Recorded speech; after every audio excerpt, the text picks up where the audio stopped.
কলকাতা প্রশাসন হায় হায়, মমতা দিদি হায় হায়, মৌমিতা দেবনাথ হত্যাকারীর ফাঁসি চাই, প্রতিবাদী মিছিলে উত্তাল আসামের হাইলাকান্দি শহর। কলকাতার আর.জি. কর মেডিকেল কলেজ হাসপাতালের মেডিসিন বিভাগের ডক্টর মৌমিতা দেবনাথকে পরিকল্পিতভাবে নৃশংস হত্যাকাণ্ড সংঘটিত করার জন্য দোষীদের কঠোরতম শাস্তির দাবিতে আজ শুক্রবার হাইলাকান্দিতে বিভিন্ন মহিলা সংগঠন ও ছাত্র সংগঠন এবং অন্যান্য সংগঠনের বিশাল মোমবাতি মিছিলের প্রতিবাদী স্লোগানে হাইলাকান্দির রাজপথ কাঁপল।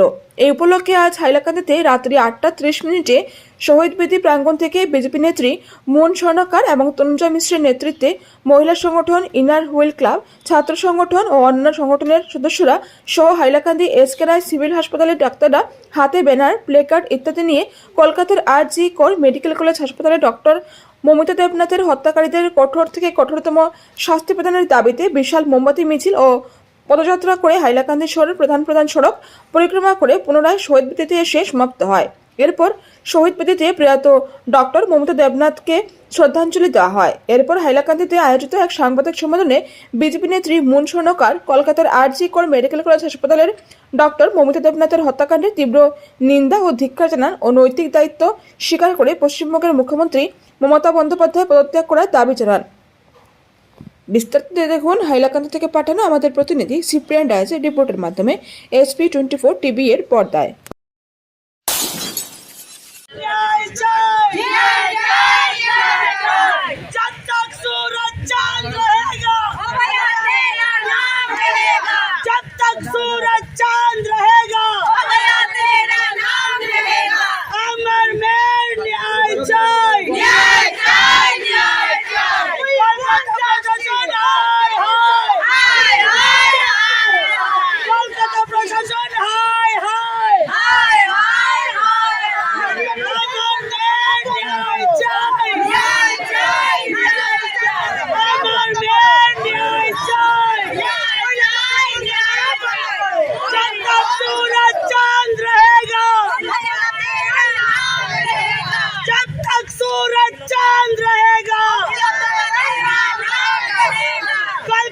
प्रशासन हाय हाय हाय कलकत्ता प्रशासन हाय हाय हाय ममता दीदी हाय हाय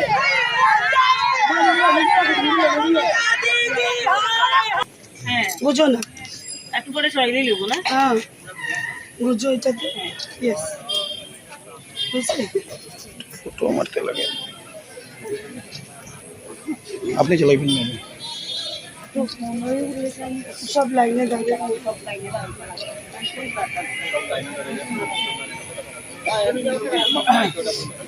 লাইটটা কই মাইক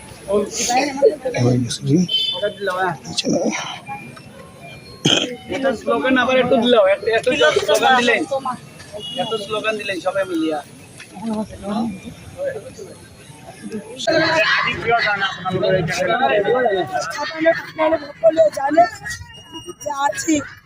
আমার এগৰাকী ছোৱালীৰ উদয়মান ডক্টৰ কিভাবে নির্মম হত্যা করা হল।